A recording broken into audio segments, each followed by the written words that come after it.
본문 찾기가 조금 어렵죠? 네. 창세기 1장 1절과 2절.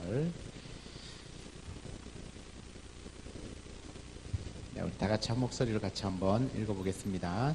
태초에 하나님이 천지를 창조하시니라. 땅이 혼돈하고 공허하며 흑암이 깊음 위에 있고 하나님의 영은 수면 위에 운행하시니라. 아멘. 아멘. 우리 말씀을 듣기 전에 같이 한번 찬양 하나 하고 같이 하겠습니다. 창조주 하나님. 창조의 아버지, 창조의 아버지, 창조의 아버지,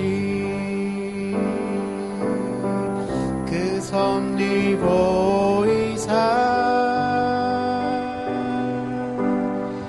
택하신 백성 기여 이 땅을 고치소서. 주의 크신 능력, 주의 크신 능력, 만물이 사모하니 성령의 기름 부어주사 이 시간 임하소서. 주 영광 여기 임하사 열방 향해 그 빛 비추소서. 주의 얼굴 구할 때 주의 향기 머무소서. 열방의 통치자, 열방의 통치자, 세상이 보리라. 신실한 주의 약속으로, 신실한 주의 약속으로 교회는 승리하리. 우릴 돌아보사 강건케 하소서. 연약함 모두 벗어지고 승리케 하옵소서. 승리케 하옵소서. 주 영광 여기 임하사 열방 향해 그 빛 비추소서. 주의 얼굴 구할 때 주의 향기 머무소서. 주 영광 여기 임하사 주 영광 여기 임하사 교회 향해 그 빛 비추소서. 주의 얼굴 구할 때 주의 은혜 머무소서. 주의 은혜 머무소. 다시 한번 고백합니다. 주 영광 여기 임하사 주 영광 여기 임하사 가정 향해 그 빛 비추소서. 주의 얼굴 구할 때 주의 은혜 머무소서. 주의 은혜 머무소. 우리 한 번 더 고백합시다. 창조의 아버지 그 섭리 보이사, 창조의 아버지 그 섭리 보이사 택하신 세대 일으키어 이 땅을 고치소서.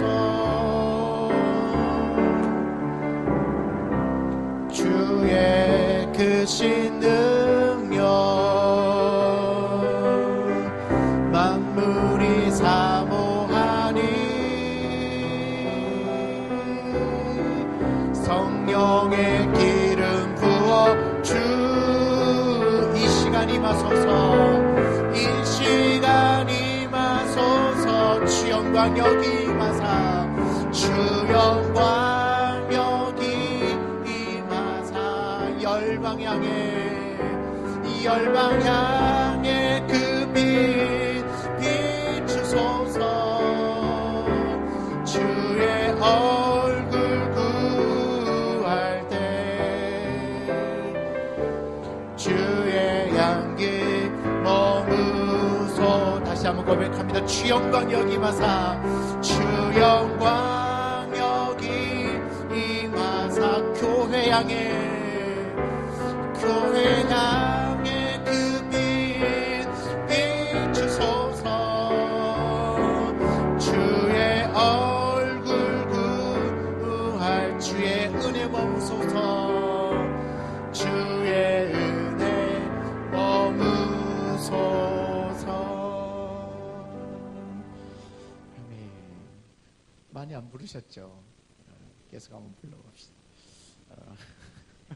자, 여러분 표정을 보니까 처음 듣는 찬양이구나 그런 생각이. 처음 들어도 지금 들었으니까 처음 듣는 게 아니죠 이제. 네. 이 영광스러운 찬양을 계속해서 같이 함께 부르면서 들었으면 좋겠습니다. 다음 주부터는 은혜홀이라는 예루살렘 홀로 갈 겁니다. 수요일 날 금요철에 이제 큰 홀로 갈 건데. 문제가 생겼습니다. 큰 홀로 가면 너무 커서 거기 거시기 하잖아요. 그죠? 그러니까 거시기 하니까 여러분이 알아서 거시기 하셔야 거시기가 됩니다. 그 거시기는 다 알아들으셨죠? 그러니까 아마 주보에 나올 건데 다음 주부터는 수요일, 금요일 예배는 우리 예루살렘 성전에서 같이 그렇게 예배하도록 하겠습니다. 우리가 3주에 걸쳐서 우리 하나님 나라에 대한 이야기를 쭉 나누고 있는데요. 하나님 나라는 하나님의 다스림, 통치권이라고 말씀을 드렸고, 그러면 누가 그 하나님 나라의 백성이 될 수 있느냐? 전적인 하나님의 은혜다. 어떤 우리의 어떤 의와 노력이 아니라 하나님의 전적인 은혜로 그 하나님 나라의 백성이 될 수 있었습니다. 그럼 이제 하나님 나라의 백성이 되고 나면 그 이후에 그 백성들에게 주시는 그 사명, 왜 하나님이 이 세상 그 많은 사람들 중에서 나를 부르셔서 하나님 나라의 하나님의 백성으로 삼으셨을까? 그 분명한 이유, 그걸 이제 사명이라고 그러죠. 사명은 무엇이었습니까? 세상을 복음으로 정복해 나가는 것이죠. 세상을 복음으로 정복해 나가는 것. 이 세상 나라들 가운데 하나님 나라를 세우셔서 하나님 나라에 속한 하나님의 백성들이 역으로 세상을 정복해 나가는 이 프레임이 이제 성경이 하나님이 우리에게 주시는 이제 프레임입니다. 그래서 예수를 믿는 모든 사람, 그러니까 예수를 믿어야 하나님 나라의 백성이 되는 거잖아요. 그래서 예수를 믿으면 누구에게나 주어진 사명이 이 복음 전도의 사명이 있습니다. 세상을 복음으로 정복해야 될 사명이 있다는 이야기죠. 어떤 분들은 저는 전도 훈련 못 받았고요, 전도 잘 못하고요, 저는 은사가 없어요. 전도는 은사 있으면 잘할 수는 있지만 모든 사람이 다 전도해야 되는 것은 분명합니다. 그래서 복음을 들고 이 세상을 정복해 나가는 사명이 우리 모두들에게 있습니다. 여러분 창세기 1장에서 이제 오늘부터 이제 창세기를 시작으로 해서 공부를 쭉 해 나갈 겁니다. 수요일은 그냥 쭉 가다가 시간 되면 멈추고 할 겁니다. 쭉 이제 성경을 공부할 텐데 창세기 1장부터 11장까지가요, 인류의 일반 역사입니다. 이 세계가 어떻게 만들어졌고, 그 처음 만들어진 인류가 어떻게 변화가 되어졌는지에 대한 이야기를 창세기 1장부터 11장까지. 그래서 실제로 성경에서요, 정말 중요한 부분 하나를 꽂으라고 하면 창세기 1장부터 11장까지입니다. 여기는 인류의 일반 역사고, 인류의 근원이고, 우리가 어디로부터 왔는지, 그리고 무엇을 하며 살아야 하는지에 대해서 정확하게 말씀해 주고 있는 말씀이 창세기 1장부터 11장까지입니다. 여러분 창세기 1장부터 11장까지를 제대로만 공부하면 그 이후에 나오는 많은 성경의 이야기들이 정말 많이 이해가 되어지고 술술술 풀려나가는 것을 경험합니다. 그래서 왜 제가 하나님 나라에 대한 이야기, 통치권, 하나님의 은혜, 그 사명을 이야기를 했냐면 오늘 이 창세기 초반부를 이해하는 데 있어서 가장 핵심되는 것이 하나님 나라이기 때문에 그렇습니다. 여러분 생각을 해봅시다. 하나님이 처음 만드신 그 세상과 그 에덴 동산은요, 그냥 그 자체가 하나님 나라였습니다. 자체가 하나님 나라. 그런데 죄가 들어오면서 아담과 하와가 이게 쫓겨나잖아요. 에덴 동산에 쫓겨나면서부터 어쩌면 세상과 하나님 나라가 안타깝게도 분리되어져 가고 있어요. 그리고 점점점 인류가 많아지기 시작하면서 하나님 나라보다가는 세상의 나라가 훨씬 더 계속 번창해 나가고 있는 것이죠. 생육하고 번성하라고 하는 사명이 하나님 나라의 확장인데 오히려 반대로 세상 나라의 확장이 되어져 버린 거죠. 계속해서 죄로 말미암아 거듭나다 보니까, 그리고 그 죄로 물든 세상들이 계속 이어져 가다 보니까 하나님이 드디어 도저히 안 되겠다 해서 심판을 꺼내 드셨죠. 그게 노아 시대 때 홍수였습니다.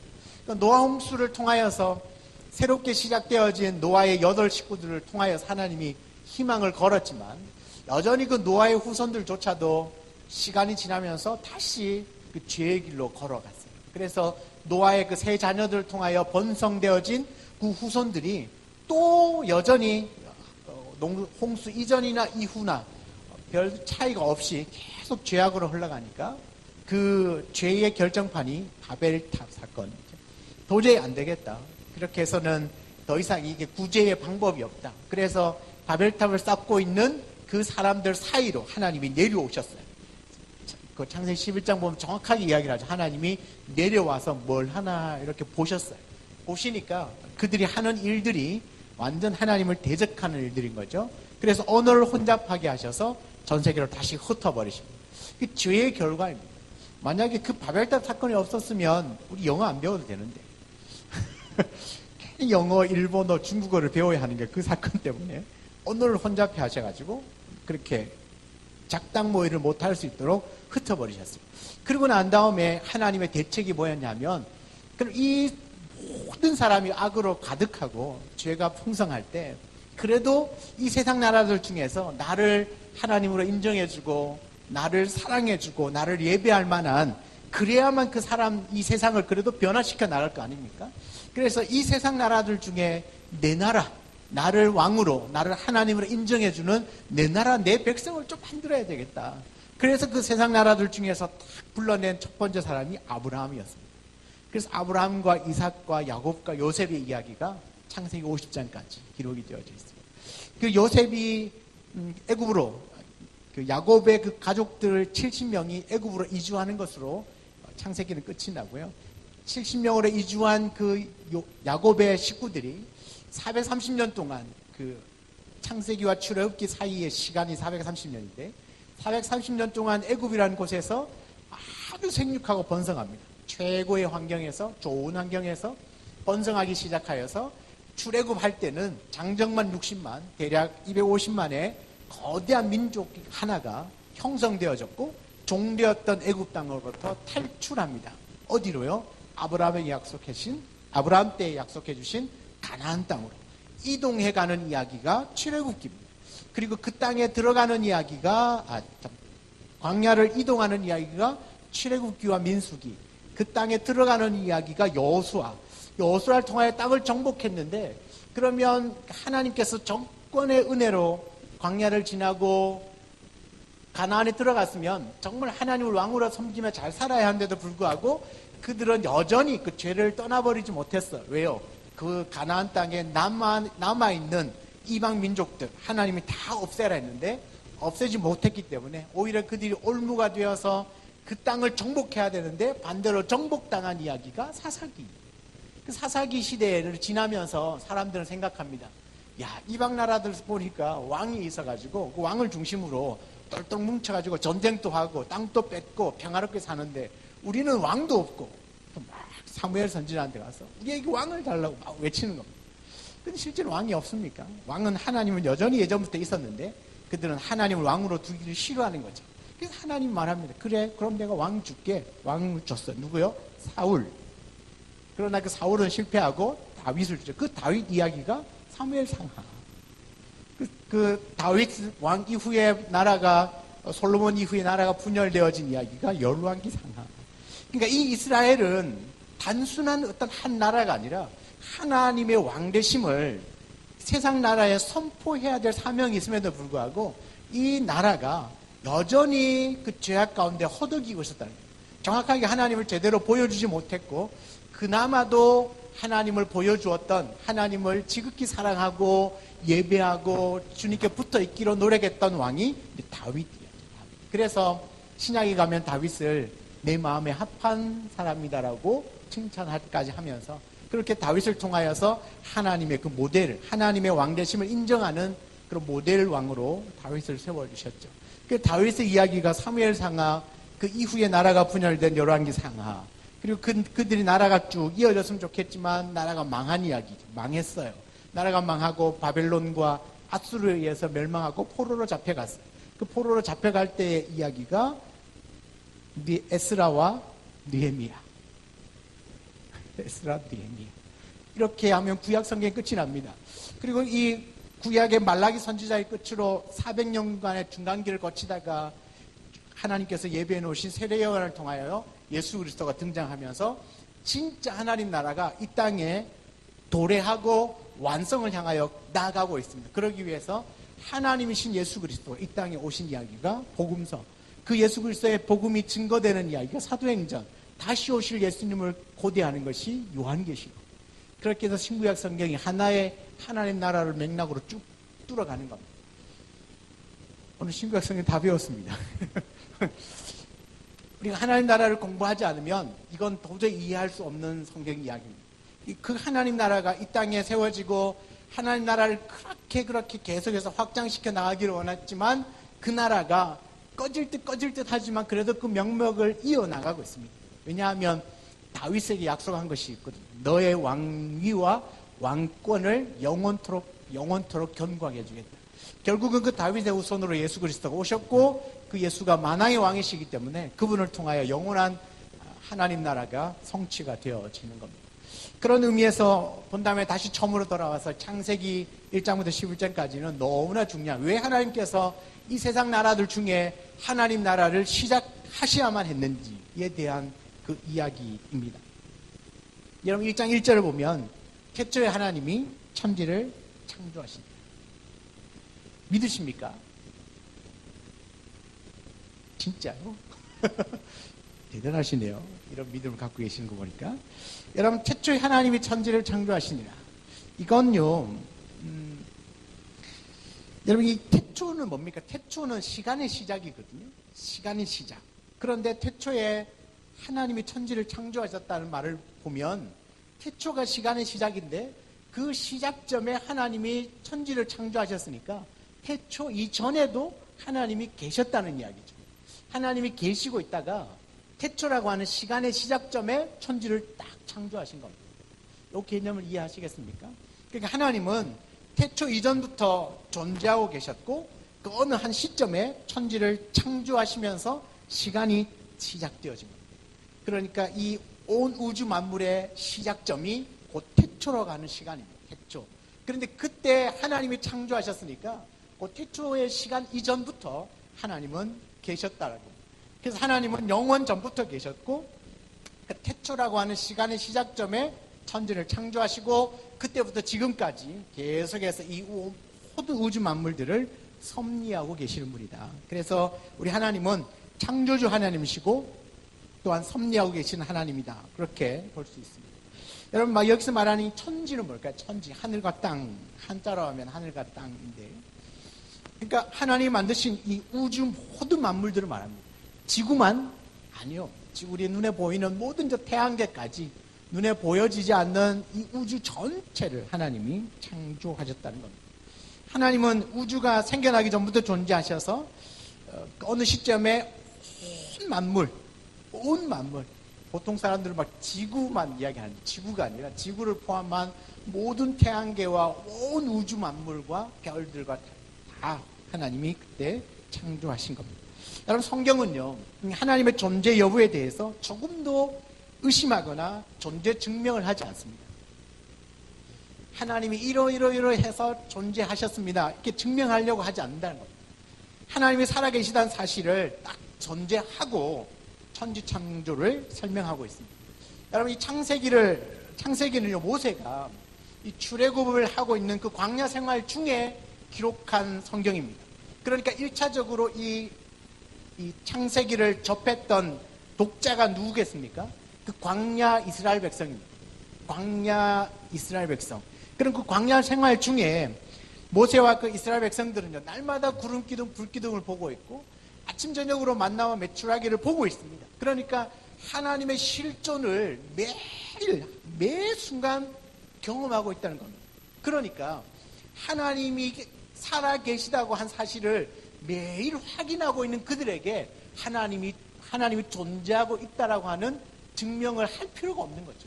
왜? 지금 눈앞에 보이고 있는데, 하나님의 임재의 상징인 구름 기둥과 불 기둥이 보여지고 있기 때문에 뭐 딱히 왜 하나님이 이러이러해서 존재하고 또 존재하는 이유가 뭐고 이렇게 설명할 필요가 없다는 것이죠. 그래서 어느 누구도 전능하신 그 하나님이 살아계신 것에 대해서 의심하거나 증명할 필요가 없어요. 하나님의 존재는 그들에게는 아주 당연한 사실입니다. 아주 당연한 겁니다. 하나님이 없다고 아무도 얘기하는 사람이 없고 존재를 의심하는 사람도 아무도 없는 겁니다. 이렇게 사건들을 직접 경험하고 또 성경에 기록된 그 전 세대가요, 당연하게 받아들이는 것이 하나님이 살아계시다는 겁니다. 하나님이 존재하고 있다는 것이죠. 그들은요, 그 시대는, 이 성경을 받았던 그 시대 사람들은 조금도 의심 없이 이 하나님의 존재를 다 받아들였음에도 불구하고 오늘날은요, 그 하나님에 대해서 하나님이 있음을 증명해봐라, 이런 이야기를 합니다. 시대가 많이 이제 악해진 것이죠. 그래서 오늘날도 많은 사람들이 하나님의 존재를 증명해봐라, 그건 뭐 말이 안 된다. 그래서 창세기에 나오는 이 천지 창조를 하나의 어떤 신화 정도로만 그렇게 폄하시키는 사람들이 너무나 많이 있습니다. 그러나 사랑하는 여러분, 제가 처음에 여러분에게 질문을 던져드렸던 것처럼 창세기 1장 1절 태초에 하나님이 천지를 창조하시니라. 여러분, 이것은 우리 신앙의 뿌리가 되어야 합니다. 근간이 되어야 합니다. 하나님은 창조주 하나님이십니다. 하나님에 의해서 이 모든 우주 만물들이 다 생성되어졌음을 믿으시기 바랍니다. 그리고 이 믿음이 저와 여러분의 믿음의 뿌리가 되어야 합니다. 여기에서 흔들리는 순간 그 다음에 다른 이 모든 것들이 다 흔들리기 시작합니다. 왜냐하면 지금 이 세상의 과학들은 모두가 다 하나님의 존재를 부인하고 또 하나님이 안 계신 것을 어떻게든 이렇게 뭐 밝혀내려고 노력을 하고 있습니다. 그런 이런 과학이 진화론을 외치고 있고 뭐 여러 가지들을 이야기를 하면서 끊임없이 하나님이 없다는 것을 증명하려고 그렇게 노력합니다. 그러니까 그러한 시대에 우리가 공부를 하고 있고 문화와 학습과 여러 부분들을 접하고 있기 때문에 자칫하면 우리가 하나님의 이 창조주 되심에 대해서 흔들릴 수 있습니다. 특별히 우리 청소년들, 청년들 같은 경우에는 학교에서 배우는 그 학습 교재, 그 다음에 청년들 같으면 비판이나 사고력이 생겨났을 때 한 번쯤은 의심을 해보게 되지 않습니까? 왜냐, 배우는 것과 너무나 다른 그런 성경의 이야기니까. 그래서 점점 시간이 흐르면 어떻게 되냐면 성경보다가 세상에 배우는 그 학문의 지식을 더 이렇게 수용하는 경향이 있습니다. 그렇게 하다 보면 어느샌가 창세기 1장 1절은 그냥 종교에서만, 교회에서만 듣고 교회에서만 아멘 하는 것이지 진짜 내 실생활 가운데서 창조주 하나님을 인정하고 그분을 향한 믿음으로 나아가는 그 삶은 점점 약해질 수밖에 없는 겁니다. 저 아이가 제일 큰 아이가 내년에 4학년, 초등학교 4학년 올라가는데 초등학교 2학년 때인가요? 그 학습지에 보니까 이야, 그 진화론을 이야기를 하는데요.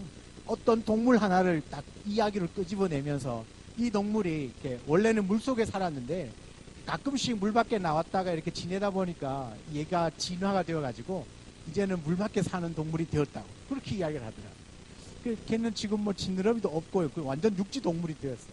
얘가 어떻게 육지로 올라왔느냐? 원래는 물속에 살았는데 얘가 물속에 살다가 바깥 구경이 하고 싶어가지고 나왔다가 왔다 갔다 하다 보니까 바깥에 먹을 게 더 많고 재밌거든요. 그래서 바깥에 나왔는 시간이 길다 보니까 이게 진화가 되어가지고 아예 그냥 육지동물이 되었다. 믿어지십니까? 그런 거지. 저기 바다에 있는 고래가 갑자기 물 밖으로 뚝 나왔는데 살기 좋은 거예요. 그래서 갑자기 물 밖으로 나와서 한참을 나와다 놀다가 들어가고 갔는데 바깥이 너무너무 좋아가지고 다리가 생기기 시작하고, 그 다음에 지느러미가 없어지고 앞다리가 생기고 뒷다리가 생겨서 올챙이군요. 네, 올챙이가 하여튼 뭐 동물이 되었다. 뭐 이런 이야기를 하는 거죠. 그런데도 그게 학교에서 지속적으로 반복적으로 가르쳐지면 나도 모르는 사이에 지식이 믿음이 되더라는 거죠. 그래서 하나님이 처음부터 뭐 새는 새로, 뭐 짐승은 짐승으로 처음부터 만들어졌는데, 그러니까 그 창조주 하나님에 대해서 이제 교회 안에서만 듣는 이야기로 끝나버린다는 거죠. 그런데 우리 정말 내가 살아가는 삶의 현장에서 창조주 하나님, 이 세상의 모든 만물들은 하나님이 창조하셨고 지금도 다스리시고 섭리하고 계시는 그 하나님에 대해서 인식하지 않고 그냥 교회에 오면 아멘 하지만 나가면 세상의 지식을 쫓아서 살아가는 사람들이 너무나 많이 있다는 것이죠. 여러분, 그래서 우리가 창세기 1장 1절은 정말 중요하고 아주 중요하고 매우 중요하고 정말 베리베리 중요하고 자다 깨나도 중요하고, 하여튼 이 말씀 하나가 우리의 신앙의 뿌리요 근간이라는 사실을 꼭 함께 기억하면 좋겠습니다. 우리 2절에 보면요, 땅이 혼돈하고 공허하며 흑암이 깊음 위에 있고 하나님의 영은 수면 위에 운행하십니다. 여러분, 이게 1장은 천지를 창조하시니라 그렇게 선포하시고요, 2장은 전체적인 창조하실 때 처음의 모습을 이야기를 하고 3절부터는 이제 질서를 잡아 나가는 것을 보는데요. 여러분, 2절에 땅이 혼돈하고 공허하다. 원래부터 혼돈하지 않았던 것이 그때 세상스럽게 혼돈하게 되었다는 말이 아니라 원래부터 혼돈했다는 겁니다. 원래부터 공허했다는 것이죠. 그런 의미에서 하나님의 그 창조하신 그 땅이요, 이 말은 이렇게 이해하시면 될 것 같아요. 하나님이 만드신 그 세상이 만들어는 졌는데 생물들이 살만한 형태는 아니었다. 그렇게 그 정도로 여러분 생각하시면 될 것 같습니다. 질서가 전혀 없는 무질서 상태였다. 그렇게 보는 거죠. 여러분, 이 혼돈이라는 말은요, 히브리어로 토후인데 해석을 하면 혼돈, 혼란, 무질서 그렇게 해석할 수 있고요. 그 다음에 공허는요, 보후라고 하는데 공허, 공백 상태, 빈 상태입니다. 그러니까 땅이 어떻게 하다는 거예요? 무질서하고 텅 비어 공허하다, 그런 상태였다라는 겁니다. 공허한 상태였다. 그리고 이 두 단어는요, 그 뒤따라오는 하나님의 창조의 행위의 특징을 강조해주고 있는데요, 3절부터 시작되어지는 이 본격적인 창조에 가면 어떤 일이 있을 거라는 이야기입니까? 무질서가 질서가 잡히고 공허한 곳이 채워져 나가는 겁니다. 어떤 생물들이 살아갈 수 있는 환경으로 하나님이 채워나가시고 바꾸어 나가는 것이죠. 하나님은 없던 것을 존재하게 하는 것으로 창조를 시작하셨어요. 뭐 빛이 있으라, 뭐 궁창 있으라, 이렇게 아무것도 없었는데 있으라고 말씀하시고 그 다음에는요, 질서를 세우시고 그 공간들을 하나하나 채워나가세요. 한번 보시면 빛을 창조하시고 궁창을 만드시고 그 다음에 물과 육지를 만드시고, 그죠? 그 다음에 뭐 하늘, 해달별을 만드시고, 자, 빛을 만드셔서 그 하나님의 영광의 빛을 대체할 수 있는 해달별을 넷째 날 만드시고, 둘째 날 궁창을 만들면서 하늘 위의 물과 하늘 아래의 물을 만드시고, 다섯째 날에 이 공간을 채우시고, 셋째 날에 뭘 만드셨죠? 셋째 날에는 물과 바다와 육지를 만드시고 그 공간을 또 채워나가시고, 그러니까 하나님이 있으라 말씀하시고 그 다음에는 그 공간들을 하나하나 채워나가시고 질서를 만들어 나가신 것을 보게 됩니다. 그러니까 하나님은요, 우리의 삶의 그 무질서함도 차츰차츰 질서를 잡아나가고 우리의 공허함도 차츰차츰 채워나가십니다. 여러분, 이 하나님이 우주 모든 만물을 창조하는 원리가 우리 인생을 창조하시고 이끌어가는 원리와 너무나 동일하게 간다는 이야기죠. 아무것도 없는 것에서부터 있게 만든, 무에서 유를 창조하시고 질서를 잡아나가는 거죠.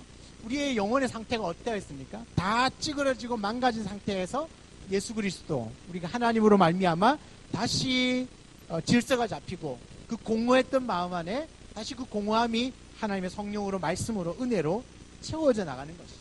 그렇게 하나님은 창조를 이어나가는 거죠. 흑암이 기품 위에 있다. 흑암은 어둠이죠.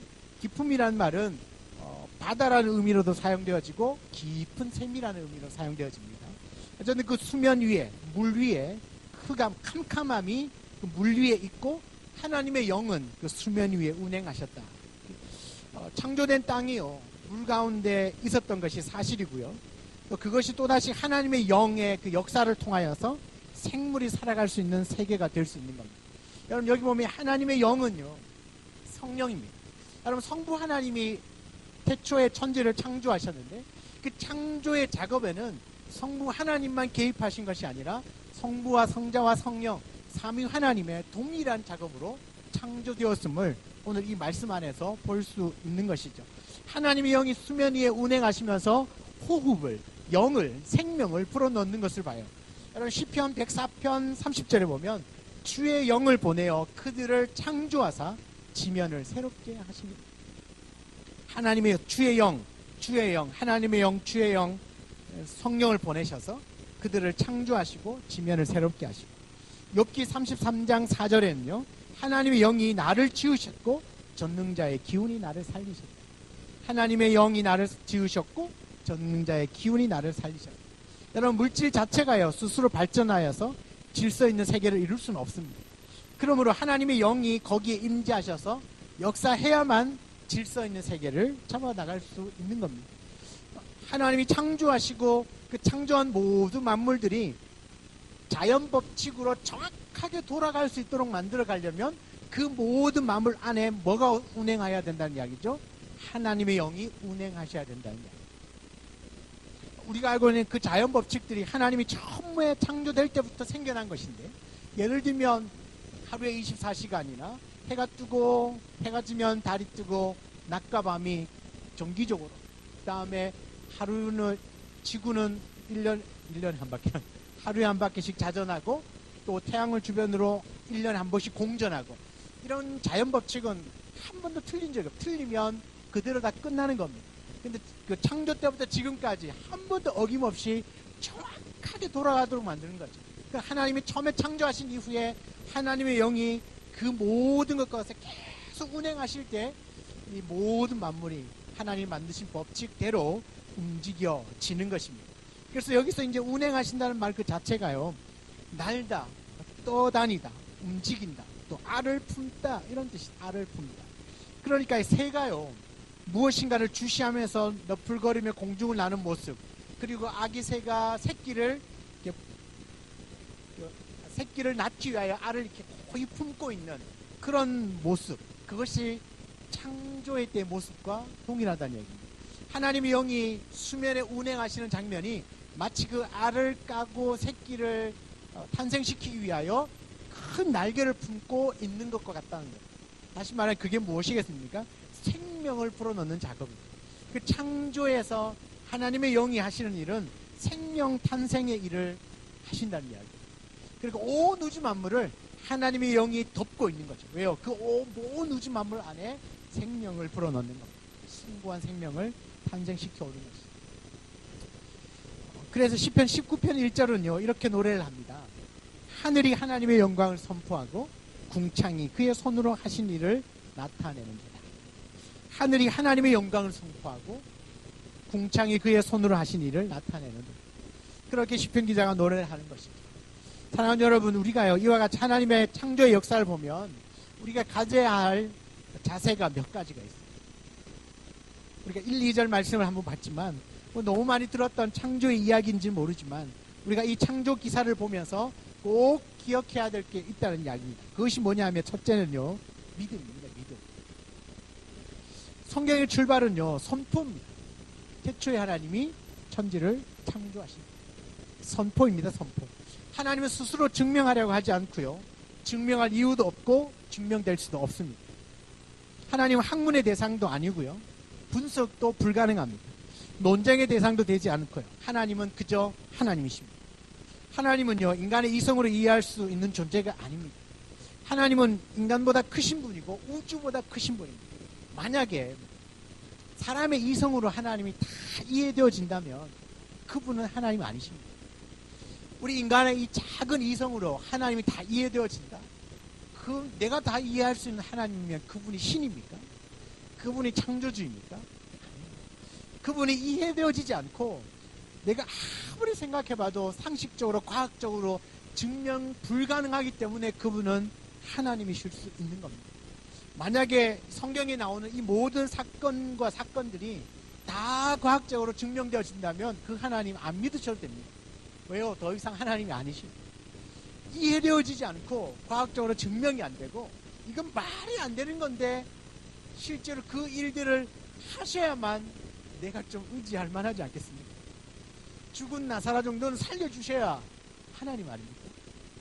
물리를 좀 걸어주시고, 그죠? 홍해도 좀 갈라주시고, 하늘에서 좀 불도 좀 떨어뜨려 주셔야 하나님 아닙니까?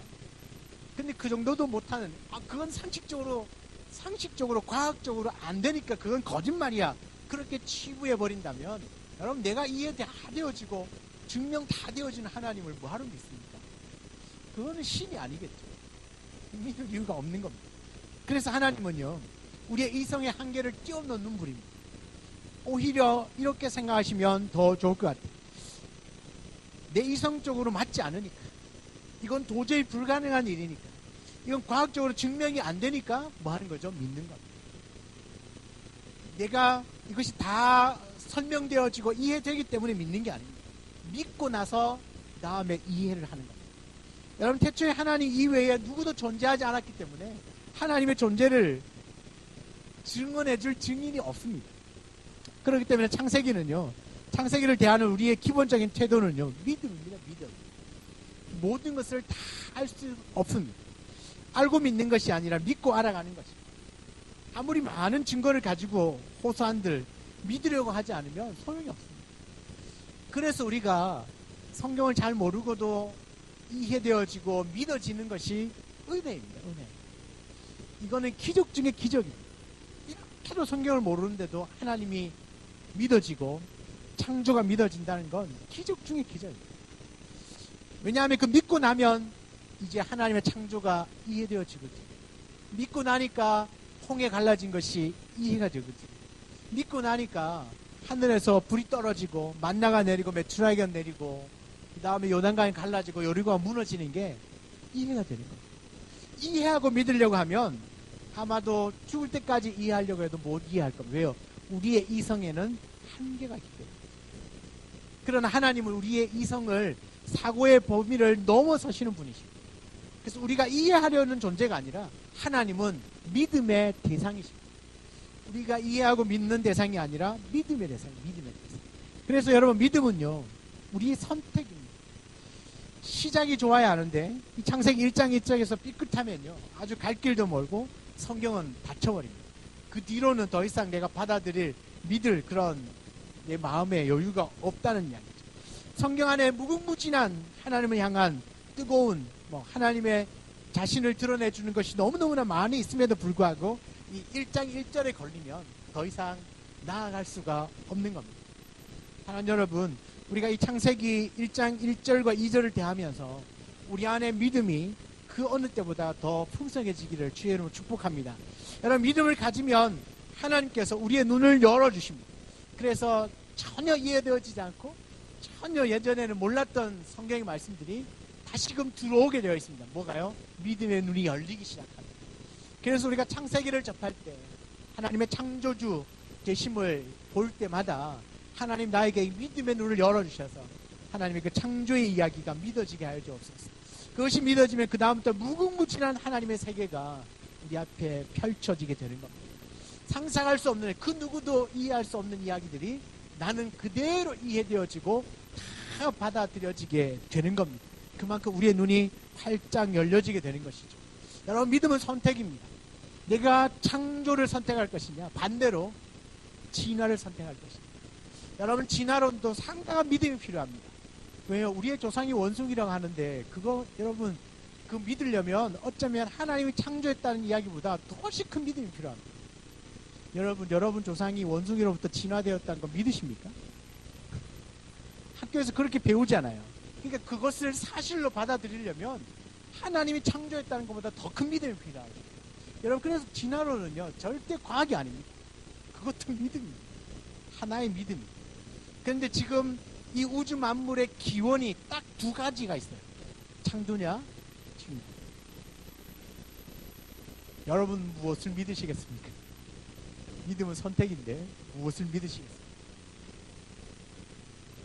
진화론을 믿으시면 동물원 가셔서 원숭이 보고 절하고 오셔야 되고, 창조를 믿으시면 하나님께 예배하는 예배자가 되면 되는 겁니다. 여러분, 우리에게 이 믿음의 문제가 놓여 있을 때, 여러분, 이 믿음이 우리 안에 더 강성하여져서 어떠한 성경에 나오는 이야기들이라도 다 믿음으로 받아들여지면 하나님이 그때부터 이해되어지기 시작하고 우리의 삶 가운데 살아 꿈틀거리게 될 것입니다. 두 번째는요, 경배와 찬양입니다. 여러분, 하나님의 창조 세계를 볼 때요, 정말 뭐라 말할 엄두가 나지 않을 때가 많습니다. 우리 왜 그 예수 믿고 나면 간증하시는 분들 이야기 들으면 뭐랍니까? 막 지나가는데 꽃들이 자기 보고 손을 흔든다 그러고, 저기 나온 나뭇가지가 뭐 하나님을 찬양한다고 그런 이상한 이야기 막 하잖아요. 바뀌는 거, 변화되는 거, 그죠? 그러니까 이게 예수 그리스도가 들어와서, 믿음이 들어와서 새로운 눈이 열리다 보니까 하나님의 창조의 세계가 새롭게 보이기 시작하는 거예요. 하나님이 창조하신 그 우주 만물이 다시 새로운 눈으로 보여지는 겁니다. 그러면 그 만물, 하나님 만드신 그 창조의 세계 앞에 내가 딱 서 있으면 나오는 건 찬양밖에 없어요. 하나님의 그 창조물 앞에 압도당하는 것이죠. 제가 작년에 그 단기 선교를 네팔로 갔었는데, 하나님께서 그 은혜를 주셔서 잠시 동안 구름을 딱 걷어주셨어요. 하늘의 구름을 딱 걷으니까 나오는 게 뭐냐면 히말라야의 그 높은 산, 설상 얼음산이 보이기 시작하는 거예요. 이렇게 보는데도 하늘, 저기 산 꼭대기가 안 보이고 이렇게 보여요. 그런데 우리 모든 그 선교대원들이요, 그 구름이 딱 거치면서 히말라야를 보는 순간 전부 그 자리에서 얼어붙었습니다. 아무 말도 나오지 않고요, 뭐라고 형용할 단어가 생각나지 않았어요. 그 자연의 그 위험 앞에 그냥 우와 소리도 안 나와요. 그냥 정말 한참을 그렇게 정신을 그냥, 와, 정말 전율 그 자리에서 얼어붙는, 이 하나님, 그 하나님이 아니면 그거 어떻게 가능하겠습니까? 하나님이 만드신 모든 창조 세계를 보면서 그냥 얼어붙었어요. 와, 그 앞에 말로 뭐 표현할 것도 없고요, 뭐 어떻게 할 줄을 모르겠어요. 그러면서 딱 돌아서면서 모든 사람 누구나 할 것 없이 외치는 외마디 하나는 뭐냐면, 그냥 주 하나님 지으신 모든 세계, 주 하나님 지으신 모든 세계, 하나님을 찬양할 수밖에 없어요. 그 자리에서 할 수 있는 건 그냥 하나님을 찬양하는 것 외에는 할 수 있는 게 없더라고요. 할 수 있는 게 없어요. 그냥 와 예쁘네, 엄청난, 이런 이야기도 할 수가 없어요. 그냥 그 말로 표현했다가는 이거 오히려 더 퇴색되는 것 같아요. 그냥 정말 한동안 얼어붙어 있었어요. 그리고 누구나 할 것 없이 하나님의 그 영광스러운 위엄을 찬양할 수밖에 없었어요. 여러분, 그건 아닙니까? 이 창세기를 보면서 하나님 만드신 세상과 하나님 만드신 모든 피조 세계를 보면서 우리 성도들 안에 저와 여러분도요, 우리가 할 수 있는 건 그냥 이 모든 만물을 창조하시고 섭리하신 그 하나님께 경배와 찬송하는 것 이외에는 할 수 있는 게 없다고요. 왜 그렇습니까? 그냥 그 광경을 보는 순간 하나님을 지극히 경외할 수밖에 없어요. 경외할 수밖에 없는 거죠. 이건 사람의 손으로는 도저히 할 수 없는 그 작품을 만들어 놓으신 겁니다. 하나님을 향한 경외심에서 우러나는 믿음이요 찬양인 겁니다. 여러분, 그래서 찬양은요, 예배 시간에 그냥 한 곡조 부르는 것이 아닙니다. 하나님에 대한 자연스러운 반응, 우리가 하나님을 발견하게 되면 자연스러운 반응이 찬양입니다. 그래서 찬양은 부른다기보다는 어쩌면 터쳐 나오는 것이 맞습니다. 그냥 나도 모르게 탁 터져 나오는 거예요. 찬양 아니면 다른 것으로는 표현되어질 수가 없는 그런 상태죠. 우리가 하나님을 발견하면 여러분 그렇지 않겠습니까? 우리가 하나님의 그 위엄, 하나님의 그 놀라운 사랑을 발견하면 뭘로 그 하나님의 사랑과 그 위엄을 표현하겠습니까? 단어가 생각 안 나는 거죠. 그러면 할 수 있는 건 찬양하는 겁니다. 하나님의 그 크고 높고 위대하심, 주님의 높고 위대하심을 내 영혼이 찬양하는, 그렇게 할 수밖에 없는 것. 우리가 찬양을 하든지 하지 않든지 하나님은 하나님이시거든요. 우리가 찬양 많이 한다고 하나님이 더 높아지는 건 아닙니다. 우리가 찬양을 통하여서 변화가 되는 것이겠죠. 하나님은 여전히 그 하나님 자리에 늘 있습니다. 우리가 찬양을 하든 하지 않든 간에. 그러나 우리가 하나님을 찬양할 때 하나님과 나 사이의 그 관계가 더 분명해지는 것입니다. 사랑하는 여러분, 하나님 만드신 세상을 보면서 감사와 찬양을 올려드릴 수 있는 저와 여러분 되기를 원하고, 하나님 만드신 피조물 중에 하나 나 아닙니까? 나도 하나님 만든 피조물인데 하나님의 피조물 된 존재로서 할 수 있는 최고는 하나님 앞에 찬양으로 영광을 올려드리는 겁니다. 그것이 나를 만드신 그 하나님 앞에서 마땅한 반응이라고 생각합니다. 사랑하는 여러분, 창세기 1장 1절을 믿음으로 통과할 수 있기를 바랍니다. 그리고 이 창조의 하나님을 매일 만나게 될 때에 우리의 입술에서 그 찬양이 끊어지지 않는 그런 하루하루가 되기를 소망합니다. 오늘 이 찬양이 피조물된 우리에게 마땅한 삶의 태도이라는 것을 꼭 기억하면서, 먼저는 우리가 믿음으로, 그리고 그 위엄 앞에 하나님 앞에 날마다 찬송으로 하나님께 영광을 올려드리고, 또 하나님 만드신 피조물, 당연히 내가 해야 할 일이 하나님 향한 믿음의 반응과 찬양이라는 사실을 잊지 않고 매일매일의 삶 가운데 하나님께 찬양이 끊임없이 올려드려지는 저와 여러분의 삶 되시기를 주의 이름으로 축원합니다. 우리 같이 한번 아까 불렀던 찬양을 함께 더 부르고 같이 한번 기도하도록 하겠습니다.